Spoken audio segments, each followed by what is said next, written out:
Hello guys, this is Anushrid here with another tutorial on Cinema 4D, and this is a pretty interesting tutorial, I would think, because I go through a few things like how to get a torch to emit flames, and this is a pretty important thing, and you can do a lot of things with it, and how to make transparent,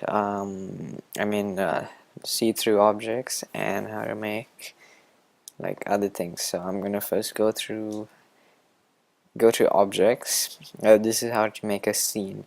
So go to objects, go to scene, and then go and press on flow, and this will save you a lot of time making a plane. So get a new texture by double clicking on this bar here, off specular, and then go into texture and load an image. So we want the grass top because we want our scene to have grass, and I will put the download for these PNGs. So grass top, find that. We want just the top of the grass. I'm going to go through how to get the texture also, and you want to put sampling to none, otherwise it comes out blurry in the render. So we just place that on top here, we drag it and drop it, and then we want to set projection. Click on the texture if you don't see this options here, and then you want to set projection to cubic and set the towers 2 and 2. So now we should have everything set up, so we don't have to make a huge plane. See, now everything is, when you render it, everything is grass. So now I got that done. Now let's make a see-through object. So and I'm also going to go through how to make objects glow. Okay, so we want to set the size to 100, 100, 100. That's in the objects options. So you want to go into objects, and now we have a Minecraft size, and we want to position it on this flow. So we want to go to coordinates of the object and type 50 on each axis, and then we have it in place. And I've already gone through this. Click on the move tool, go to snap settings, enable this thing called move, and set this at 100 centimeters. So now it moves every time 100 centimeters. So now we have the Minecraft everything set up. So now we want our texture for leaves, because we want to make some leaves, because someone commented, and I'm gladly showing you how to do this. So I'll go to getting the texture now. Wait, I have the leaves, so let's get the leaves. Leaves transparent, and how I got the leaves to be the correct color is, I'll show you. Wait, now go to alpha, and you want to tick the box in alpha, and go into texture, load the same image, leaves transparent, which is what I named it. Make sure you name them the correct name. Then you just want to drag it onto your cube, and yeah, that's it. So we got our texture, and don't worry about that blackness there. You can just move it exactly like, let me show you. Let's get this coordinates. Let's put 50.0001 or something. No, that doesn't work. 50.01. So now we should get that. Yeah. If you put it like, if you make the plane just a little bit, sorry, the flow a little bit lower, like 0.1 centimeters, it doesn't make a difference, but it's okay. So now let's get a torch. How to make that is we have to go into Photoshop, and I'll put the download for this terrain PNG, and I wanted to show you that as you can see, the grass and the leaves are not gray, and this is not a normal terrain PNG. I'll put the download. I already have it in my PNG folder. If you download that, we should have it. So the torch, now we want to, every pixel is 6.25 centimeters in Cinema 4D. So this is the top of this is the top of the torch. So you want to crop this and save it. Press enter. Crop tool is this, by the way. Press enter, save it whatever you want. Make sure it's an appropriate name. Then press Alt Command Z to go back. Find your torch again. Crop this bottom and save it. And then you want to crop the entire thing, which is this side. And then we have our texture. And yeah, so we get those three textures. So we load that, and I'm just gonna get the bottom. Oh, I have to get the bottom. Forgot to do that, sorry. So I'll just demonstrate. I want to get the bottom of the torch, so Alt Command S to save as, and torch bottom. Oh, I already have it, so sorry, I didn't know that. Okay, so we load that texture. No, I don't want to create a new texture.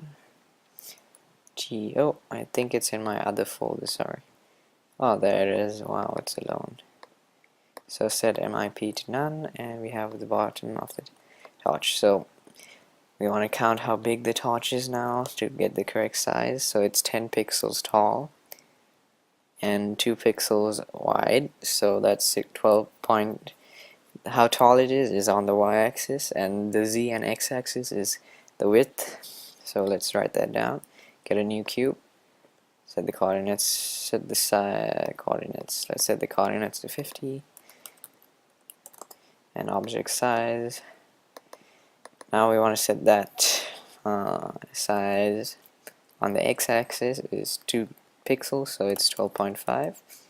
Size on the y, how tall it is 10 times 60 is 6.25 is 62.5, and 12.5. And now we have our torch. Perfect. Pretty simple in my opinion. Now we want to texture it. So let's just bring it up a bit so we can texture the bottom. Now we want to make it editable, so click on this box here and want to click list faces. Oh, by the way, if you can't see what I'm doing, you just make it full screen and you should be able to see every word and everything. So you want to press U and L to make a shortcut, so it selects all the sides now. U and L, and just select all the sides, and then you want to drag the texture you want on it, and then you should have that. Now let's get the top texture. Oops, let's name it actually. Okay, torch, and get, oh my god, top. Select the top, and make sure you have the radius to 0. Click on your move tool and you should see the preferences there. So now let's move the top into place, position. Okay, oh my god, the texture. Where's the texture? Oh, I loaded it in alpha. Yeah, I don't want to load it in alpha. That happened to me more than one time. And I'm like, how is this happening? There's no texture. So don't get mixed up with alpha and color. Okay, so now we have the texture. Now we want to emit flames. Oh, forgot this. So click on your top texture. We want the torch to glow in the correct place. So this is our top texture, and the side also, kinda. So we want to go to glow, tick the box, then we should have these preferences, and we can mess around with this outer strength until you get to your desired glow, I guess. So let's set it to like that. And now when we render, it should glow. Yeah, as you can see, it's glowing very little, but yeah. So now let's make the emitter so it emits flames. So you click on hold and click on this emitter, and you should see a lot of things there: friction, turbulence. And we have our emitter here, and we want a new cube, and this is what we want it to emit. We want it to emit this cube. So let's put the size to like a flame.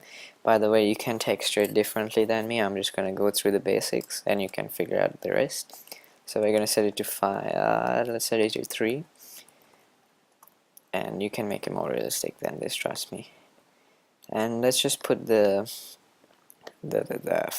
flame texture on it, the torch top texture on it.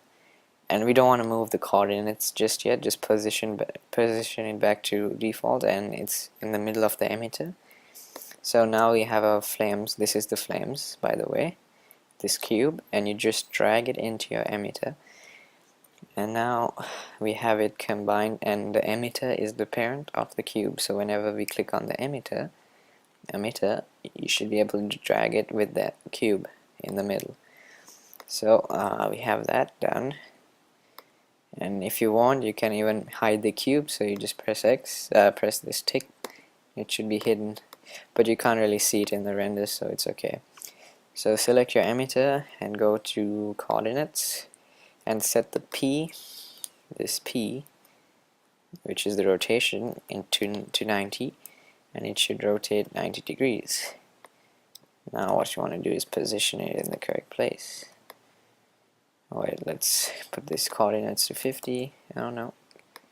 50. No, not that.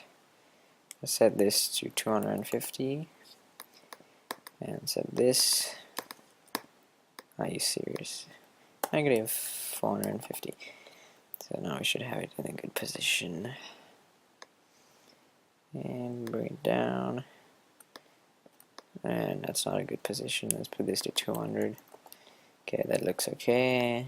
Not really, but yeah. The X, 150. Okay, thank you. Now let's just bring it down. 175. 180. See 2 pixels, so we need that to be divisible. So 182.5. Okay, that's okay, I guess. I hope. Okay, just you can mess with that and get it into correct position. Make it. Don't make it editable. Just click on scale and make that blue thing go down. Just drag it, and it's not in position, but it's okay. Okay, now when we render, if we move these frames to the right a bit, and if you move it a lot, and you render, it should emit the cube we put in. See, as you can see, it's emitting it perfectly. And if you want, you can even click on the cube, sorry, the flames, and you can mess with the properties. So let's set this to 3, 3, and 3. That's the size. So don't worry, it won't show in the render that, but yeah, it's working. See, it even varies the size for you. You can mess with the, no, you can mess with the size. If you go and click on your emitter and go to particles, you can set birth rate editor is how many you want to come out of it at one time, and stop emission at 150 frames. So it just completely stops at 150 frames. And lifetime you want to set at around 30, because if you set it to 150 or something, 600, that means your flames will go up and over the ceiling. So at 30 it'll just die out and then it'll restart again. So it stays in this area, as you can see. And speed, you know what speed is. Rotation, it'll rotate while going up.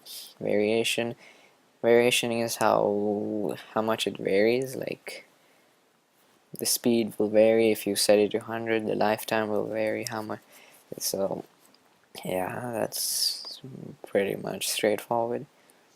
Yeah, now because we made this texture glow, it should all glow perfectly. Yeah, they're glowing, so everything's working. So you can do this glow thing for glowstone also.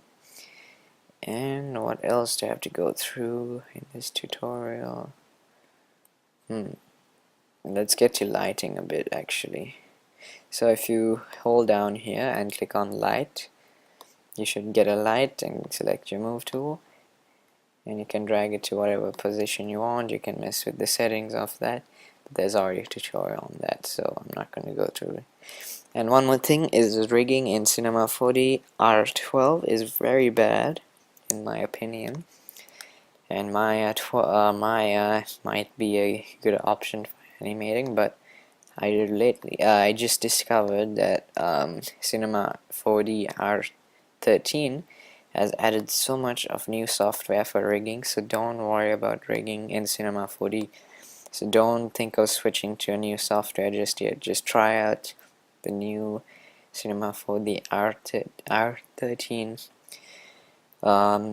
thing, and yeah, so I'll put a link for this cool video about the R13 new features, and it's a very I was about to switch to a different thing until I saw that video, and yeah. So thanks for watching. Make sure to subscribe if you're a fan of Minecraft and a fan of Cinema 4D, because that's what I do. And yeah, thanks for watching.